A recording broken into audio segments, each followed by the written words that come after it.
First question, Dan Savage, OrlandoMagic.com. Hey, Evan, just talk about the group's grit or mental toughness to withstand kind of that third quarter run and the lead they built early in the fourth, and to come back and get this victory. Yeah, that's good. We fought through. We obviously fought through that slump in the third quarter.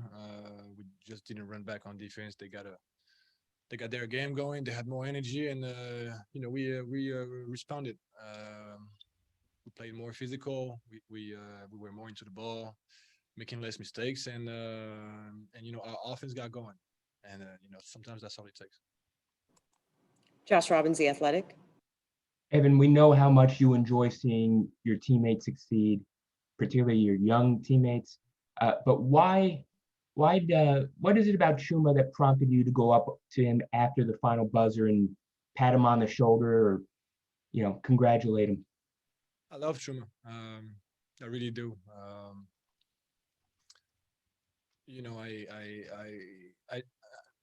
I like the player, but I just like the person even more because he does the right thing and he has the right mindset, and I'm just really happy for him to that he had a good night and he made some huge shots. And as a rookie, this is no small thing. Golden State is a very good team, and I'm sorry, but he had the balls to take some shots and make it, and that's what you're going to see from him, and hopefully he can keep this team going. Since we're not around this season due to the pandemic, it's tougher for us to get a sense of people's personalities. Mm-hmm. So he's quiet when we see him. Is he as quiet, or when he's, when we're not interviewing him, that sort of thing? That's the thing. He's not a quiet kid. He's introverted, that's for sure. But he's actually extremely funny. A huge sense of humor. Always happy, always positive, and he's about the right thing.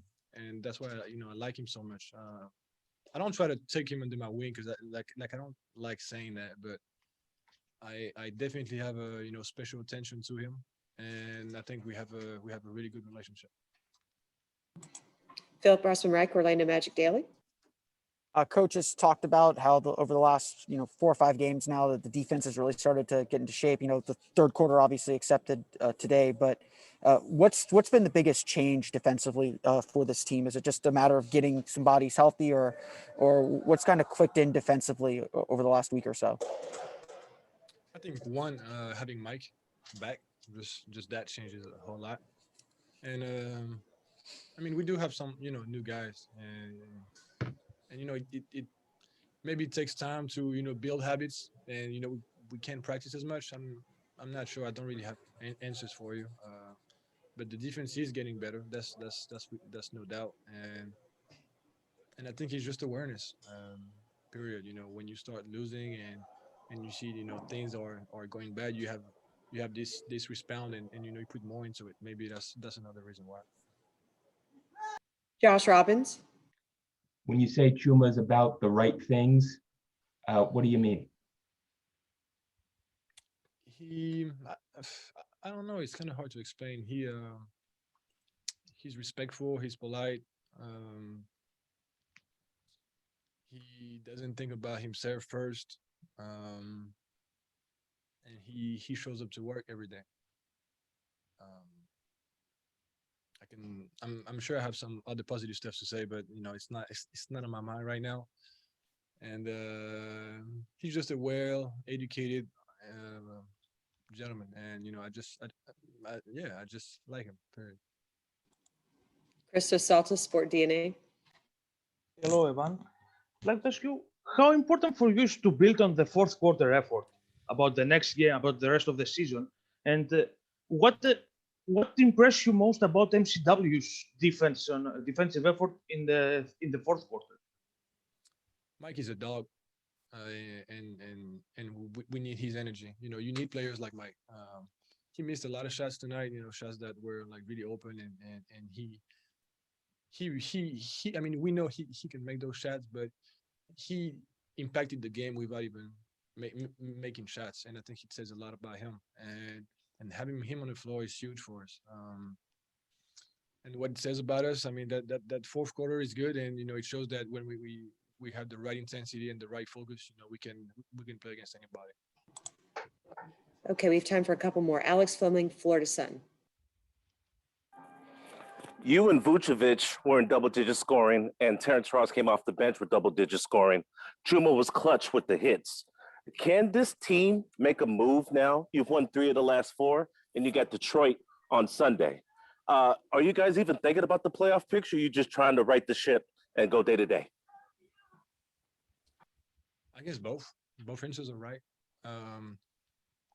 But it's like I said last game, you can't just look at our record and say, okay, we are on a playoff team. Like we've made the playoffs the last couple of years, and we've had so many injuries. Like it's not even right to just look at us at 12, 18 or whatever our record is and say, okay, we didn't play good this year. It's just not the truth. We had so many injuries. But yes, we are taking it day to day.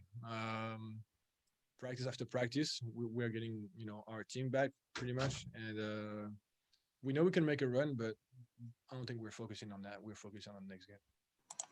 Okay, last question. Philip Rossman-Reich, Orlando Magic Daily. Obviously, this was your second game back. I think you had 17 or 19 points on Wednesday. A big scoring game today. Like how is your rhythm feeling?